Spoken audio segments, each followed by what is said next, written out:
उत्पादों की जांच करती है और ये बताती है कि स्टैंडर्ड है कि नॉन स्टैंडर्ड है। तो जब सामान का सप्लाई हुआ तो अटेंडम सीपेट के द्वारा जांच किया गया। एक आदेश निकलता है किनके द्वारा? कृषि निदेशक संजय कुमार सिन्हा जी के द्वारा। ध्यान देने की जरूरत है। तो कृषि मंत्री ने कहा कि मेरे पास कोई लिखित शिकायत नहीं आई है, इसलिए तो पीडीएमसी योजना में जितने भी भ्रष्ट पदाधिकारी हैं और जितने ब्लैकलिस्टेड कंपनियां हैं उनको कार्यादेश क्यों दिया गया? जब तक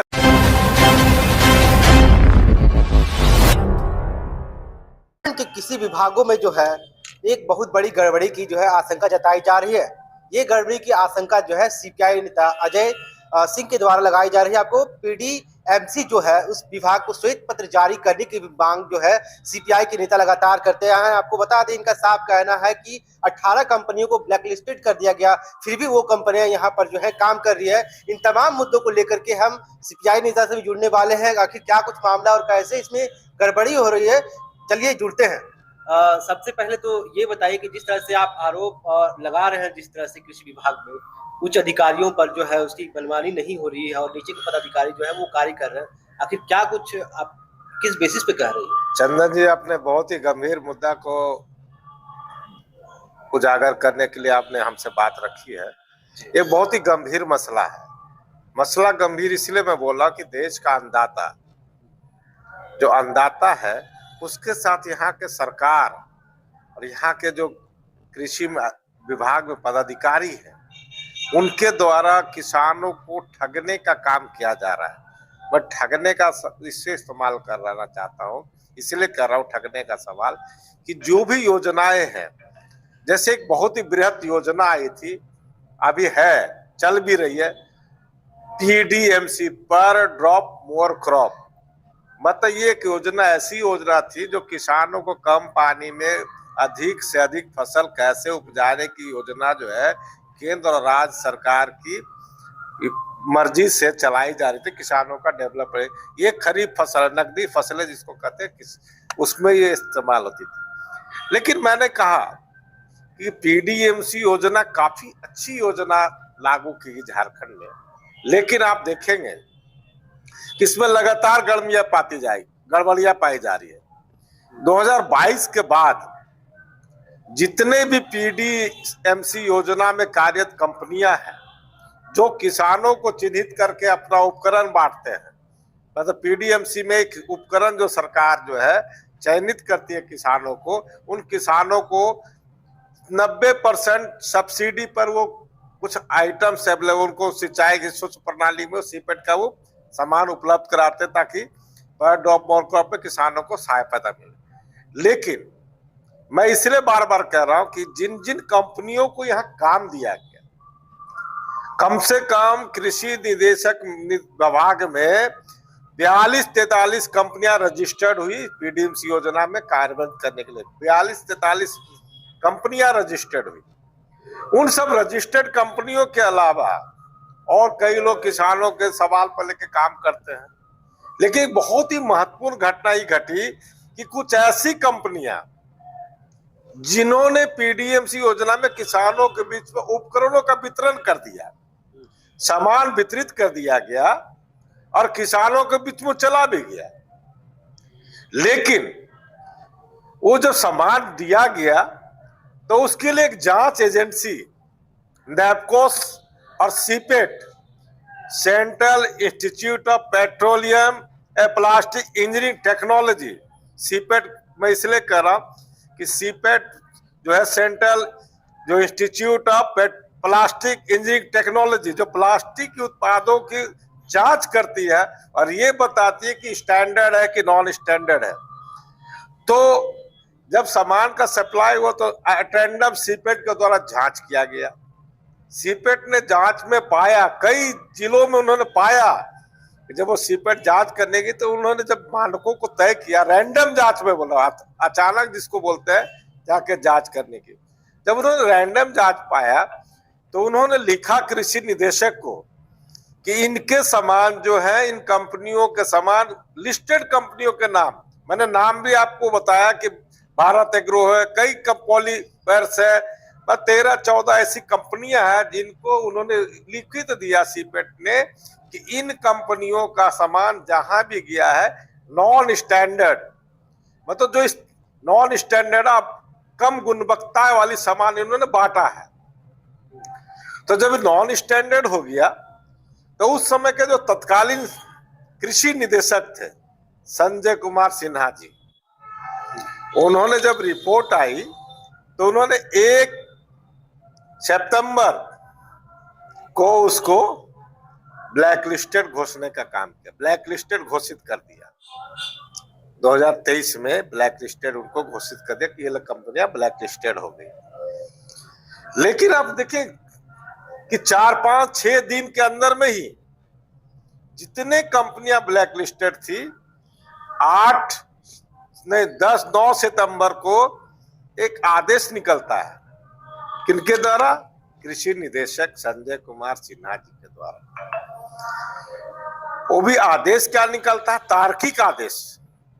तार्किक आदेश का मतलब होता है कि आप बात किए, एक सशर्त आदेश निकलता कि किसानों के बीच में जिन कंपनियों ने सामान बांधा, इनको ब्लैक लिस्टेड अगर किया गया है तो इनको 1 महीने के अंदर उनकी सभी सामानों को बदलकर नया सामान लगाकर सीपेट से जांच करा के पुनः उसको जो है कृषि विभाग को ये सौंपे, तभी इनको इसी आधार पर इनको ब्लैक लिस्ट से मुक्त किया जाता है, उनकी बैंक गारंटी को मुक्त किया जाता है।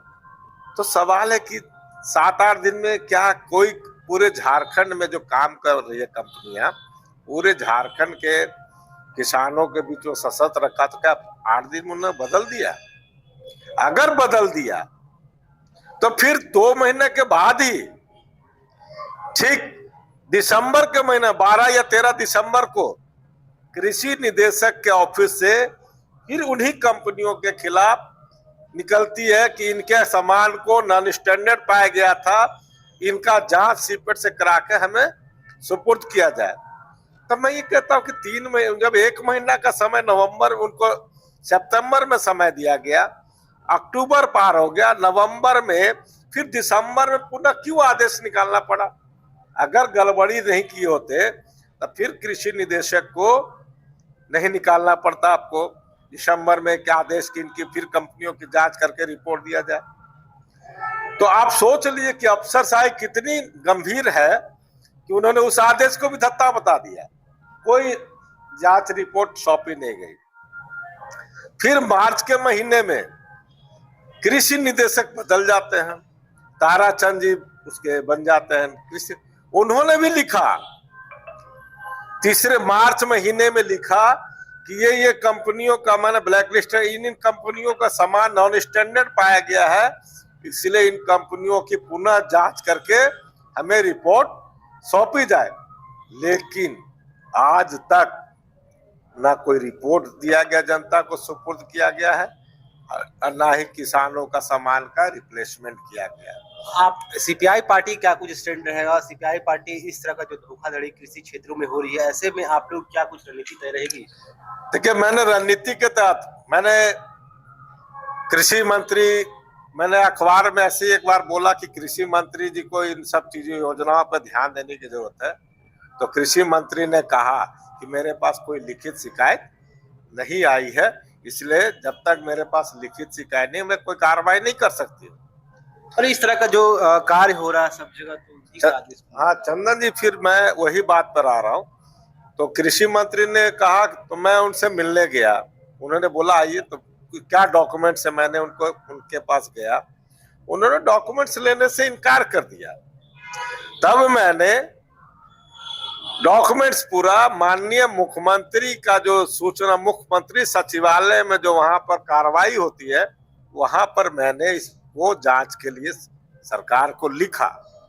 माननीय मुख्यमंत्री जी के यहाँ से 18 दिसंबर 2025 को सरकार के उप सचिव के द्वारा कृषि निदेशक को निर्देश दिया गया कि 1 महीना के अंदर जांच रिपोर्ट करके समर्पित किया जाए। आज मैं ये कह सकता हूं कि एक महीना क्या, ये दूसरा महीना आ गया, आज तक सरकार का कानों पे जोर नहीं रहेगा है। और ब्लैक लिस्टेड कंपनियों की मनमानी इतनी बढ़ गई है कि लगातार वो कोई भी काम करते जा रहे हैं।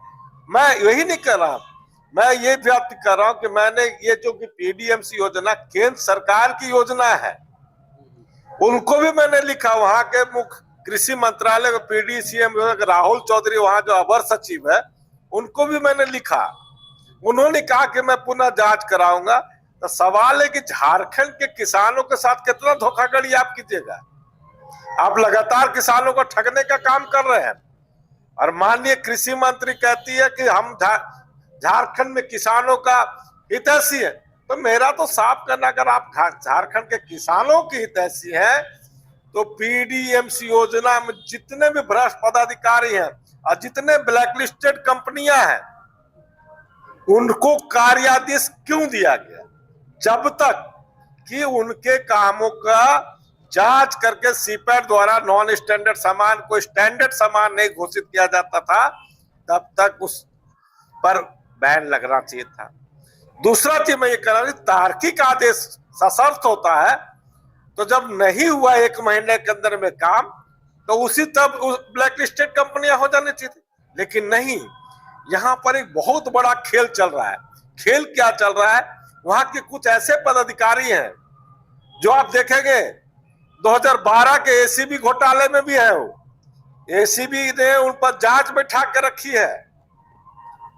उस समय के घोटाले के पदाधिकारी भी यहां पर शामिल हैं। तो ऐसे पदाधिकारियों को चिन्हित करके माननीय मुख्यमंत्री जी और झारखंड की सरकार को चाहिए कि झारखंड के आम आवाम, यहाँ के किसानों को लाभ मिलना चाहिए। और एक बहुत ही गंभीर मैं बात बोलना चाहता हूं कि जब किसानों के प्रति हमारी जवाबदेही है, तो झारखंड सरकार जब 80% किसान जो यहाँ का रोजगार देता है, सृजन करता है, और जो रोजगार सृजन करने की बात आती है, किसानों की तो बात आप करते हैं, हम धान क्रय की तो बात करते हैं, लेकिन जब किसानों की समस्या पर चर्चा करने की बात आती है, किसानों के साथ धोखाधड़ी की बात आती है, तो आप उस कंपनियों के साथ क्या मिलीभगत है? मेरा तो साफ आरोप मैं लगा रहा हूं कि जहां तक मुझे जानकारी है कि कई अधिकारियों उस 13 कंपनी के पार्टनर हैं। जो ब्लैकलिस्टेड कंपनी है उसमें कई पदाधिकारी जो कृषि विभाग में कार्यरत है, उन कंपनियों का पार्टनरशिप लिए हुए जैसा मुझे ज्ञात हुआ है। इसीलिए उन योजनाओं पर या ब्लैकलिस्टेड नहीं हो पाते हैं। तो ये पूरे जिला में, पूरे रांची के, झारखंड के जिले जिले से शिकायतें आ रही हैं। जब शिकायतें आ रही हैं तो गंभीरता से झारखंड सरकार को इस पर बात रखनी चाहिए। अन्यथा मैंने कहा कि कम्युनिस्ट पार्टी भ्रष्टाचार का कभी साथ नहीं दे सकती, चाहे मेरी अपनी सरकार हो चाहे किसी की सरकार हो। हम भ्रष्टाचार पे जीरो टॉलरेंस की जब बात करते हैं तो जीरो टॉलरेंस होना चाहिए। और कहाँ है नेता विपक्ष? अभी मैंने आपसे कहा कि ये नेता विपक्ष से भी जब सवाल किया गया, वो नहीं जानते पीडीएमसी योजना क्या होती है। तो नेता प्रतिपक्ष की जो भूमिका होती है, बोलते हैं कि हम भ्रष्टाचार पे आवाज उठाते हैं, तो किसानों के हित में जब बात आती है तो हमारा साफ शब्दों में कहना। और एक चीज बहुत ही गंभीर मसला है कि दीपिका पांडे के पीएस राहुल जी भी ने लिखा है कृषि निदेशक को कि इस पर उचित जांच की जाए। लेकिन कहां सो रही है सरकार? किसके दबाव में काम कर रही है? ये समझना चाहिए। झारखंड का कैबिनेट मंत्री हो चाहे यहाँ के पदाधिकारी, उनको समझना चाहिए कि झारखंड के हित में जो भी बात करेगा, भ्रष्टाचार की बात, मुक्त बात करेगा, तो हम लोग उनके एजेंडे के साथ है, कोई भी एजेंडा होगा।